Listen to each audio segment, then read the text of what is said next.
Hello everyone. તો friends, Uttarayan આવી રહી છે તો આપણે સ્પેશિયલ એકદમ ક્રન્ચી મમરાના લાડવા બનાવશું। તો તેની માટે આપણે 1 કપ ગોળ લઈ લીધો છે। તેમાં આપણે થોડુંક તેલ નાખશું। તેલ નાખવાથી મમરાના લાડવા એકદમ ક્રન્ચી અને સરસ બને છે।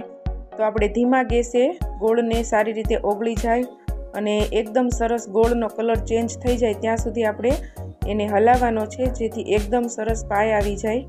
તો તમે જોઈ શકો છો ગોળ આપણો બધો ઓગળી ગયો છે અને ગોળનો કલર ચેન્જ થઈ ગયો છે।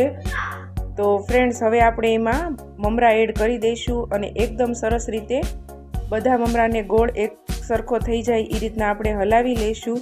પછી આપણે એકદમ સરસ મજાના, તમે જોઈ શકો છો, આપણે નાના નાના લાડવા બનાવીને તૈયાર કરશું।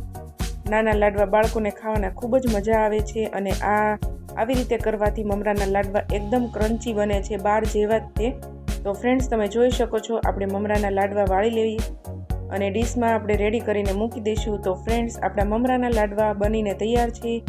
તો આ ઇઝી અને સિમ્પલ રેસીપી છે। તો ફ્રેન્ડ્સ, તમે જોઈ શકો છો। તો ફ્રેન્ડ્સ, આ વિડીયો તમને કેવો લાગ્યો? તો જો તમને ગમ્યો હોય તો મારા વિડીયોને લાઇક, શેર અને સબસ્ક્રાઈબ કરજો। અને હા ફ્રેન્ડ્સ, મારા આવા વિડીયો જોતા રહેજો અને વધારે પડતા શેર કરતા રહેજો। Thank you.